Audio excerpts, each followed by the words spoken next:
Hello बच्चों, let's see the question and question says that which tissue is called loose connective tissue. यहाँ पूछा जा रहा है लूज कनेक्टिव टिश्यू कौन सा है। तो चलिए देखते हैं कि कॉन्सेप्ट में लूज कनेक्टिव टिश्यू कौन सा है ना। Loose connective tissue, loose connective tissue का मतलब हो गया कि ये टाइटली पैक्ड नहीं होता, ये ढीला ढाला रहता है। क्लियर है। तो यह जो है प्रॉपर कनेक्टिव टिश्यू का ही एक टाइप है। यह जो है प्रॉपर कनेक्टिव टिश्यू यानी कि जिसमें कि सेल, फाइबर और मैट्रिक्स तीनों रहता है, उसको हम लोग कहते हैं प्रॉपर कनेक्टिव टिश्यू। इसके दो पार्ट्स होते हैं, एक लूज होता है और एक डेंस होता है। तो यहाँ पर लूज के बारे में पूछा गया कि लूज कनेक्टिव टिश्यू किसको कहते हैं। तो ये जो लूज कनेक्टिव टिश्यू है, इसमें जो सेल्स अरेंज्ड होता है, सेल्स आर लूजली, है ना, यानी कि कह सकते हैं कि widely spaced, arranged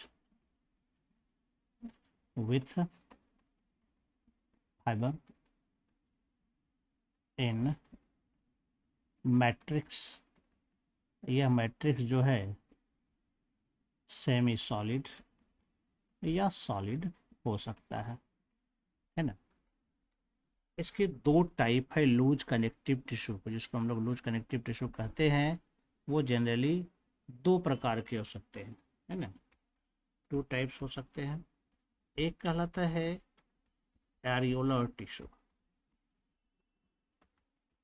जिसको कि हम लोग पैकेजिंग टिश्यू भी कहते हैं।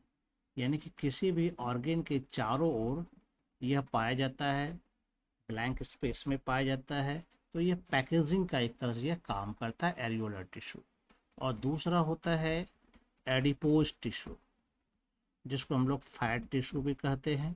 यह जो है फैट स्टोर करता है ना। यह फैट स्टोरिंग टिश्यू है, जो बॉडी को इंसुलेट भी करता है, बॉडी को हीट लॉस से बचाता है। तो ये दो को, एरियोलर को और एडिपोज को, हम लोग कहते हैं loose connective tissue. I hope you understand it well and best of luck. Thank you.